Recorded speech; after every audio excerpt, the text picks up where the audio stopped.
लोग बोलते हैं कि हेयर ट्रांसप्लांट के बाद सीवियर हेडेक होता है और वो कभी नहीं जाता, पूरी लाइफ रहता है। तो हम समझाते हैं उनको कि ऐसा कुछ नहीं होता है, ये बिल्कुल एक मिथ है।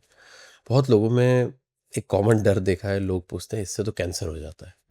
हेयर ट्रांसप्लांट को लेके आपने अपने पेशेंट के अंदर किस किस तरह का अजीबोगरीब डर आपने देखा है, या अगर मैं इसको रिफ्रेम कर सकूं कि हेयर ट्रांसप्लांट को लेके कौन कौन से मिथ हैं जो कि इतने सारे सालों में आपने अपने पेशेंट से सुना है? तो सबसे कॉमन डर जो हमने देखा है वो है दर्द। लोग बोलते हैं कि हेयर ट्रांसप्लांट के बाद सीवियर हेडेक होता है और वो कभी नहीं जाता, पूरी लाइफ रहता है। तो हम समझाते हैं उनको कि ऐसा कुछ नहीं होता है, ये बिल्कुल एक मिथ है। बहुत लोगों में एक कॉमन डर देखा है, लोग पूछते हैं इससे तो कैंसर हो जाता है, जबकि ऐसा कुछ है नहीं। कैंसर से ट्रांसप्लांट का कोई रिलेशन नहीं है, क्योंकि ये स्किन की सबसे ऊपर वाली लेयर में हो रहा है। एक बहुत कॉमन डर है जिसमें लोग बोलते हैं कि ट्रांसप्लांट कराने से कई बार डेथ भी हुई है, बहुत तो सुना होगा आपने भी। तो उसका कोई सिग्निफिकेंस नहीं है।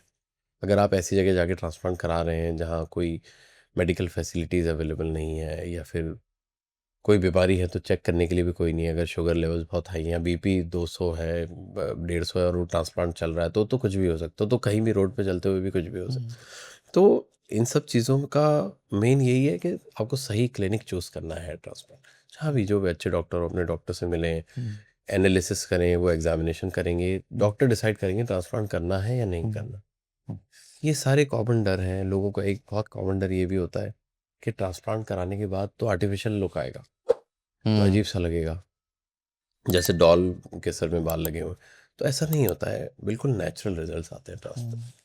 ओके सर, आपके हिसाब से हेयर ट्रांसप्लांट के लिए सही डॉक्टर चुनना क्यों ज़रूरी होता है?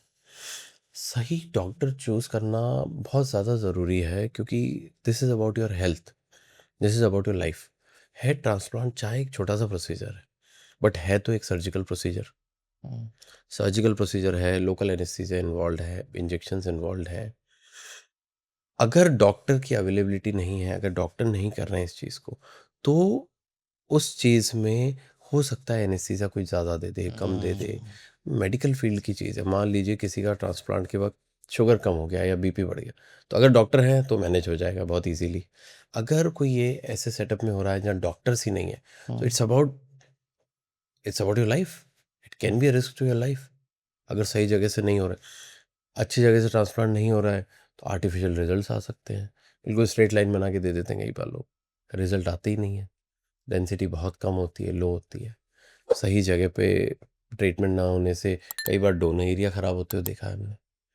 बाल तो आए नहीं, जहाँ पीछे के बाल और चले गए, तो पीछे भी ख़राब हो गया, ऐसा लग रहा है बहुत। और सही से बाल अगर निकाले नहीं हैं तो पीछे भी डैमेज ही हो जाता है। तो ये सारे फैक्टर्स को देखते हुए एक सही क्लिनिक चूज़ करना बहुत ज़रूरी है। Okay, thank you for watching this full clip, और मैं आपसे वादा करता हूं कि इसका फुल पॉडकास्ट भी देख के आपको काफी मजा आने वाला है। Link in the description.